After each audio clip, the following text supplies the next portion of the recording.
नमस्कार, मी सुशील कांबळे, राहणार आंबेडकर तालुक्याचा जिल्हा सांगली.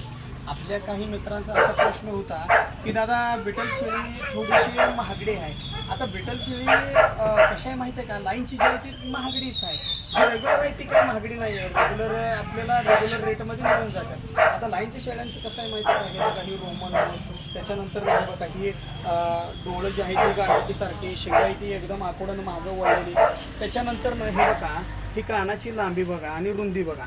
हे बघा, ही जर अशी कानं असतील शेळ्यांची आणि लांबीला आणि रुंदीला, तर कसं आहे, ही लाईनच्या शेळ्या झाल्या. ह्यांचे रेट एकदम म्हणजे थोडेसे जास्त असतात. आता हे बघा, ही माझी पहिला पाट आहे, तिचंच ही पिल्लू आहे. ही 1 महिन्याचं पिल्लू आहे. हे बघा, ह्याच्या कानाची लांबी रुंदी बघा, ह्याच्या बी कानाची लांबी रुंदी बघा, ह्याची स्वतःची लांबी रुंदी बघा. पिल्लं 1 महिना 6 दिवसाचा आहे. त्याची डोळं बघा, त्याचं रोमन नोज बघा. लाईनच्या शेळ्यांचं कसं आहे माहीत आहे का, लाईनच्या शेळ्यांमध्ये पिल्लं ही अशी एकदम देखणी आणि चांगल्या क्वालिटीची पडते. त्याच्यामुळे लाईनच्या शेळ्या महाग आहेत आणि रेग्युलर आहेत ते रेग्युलर रेटमध्ये. धन्यवाद.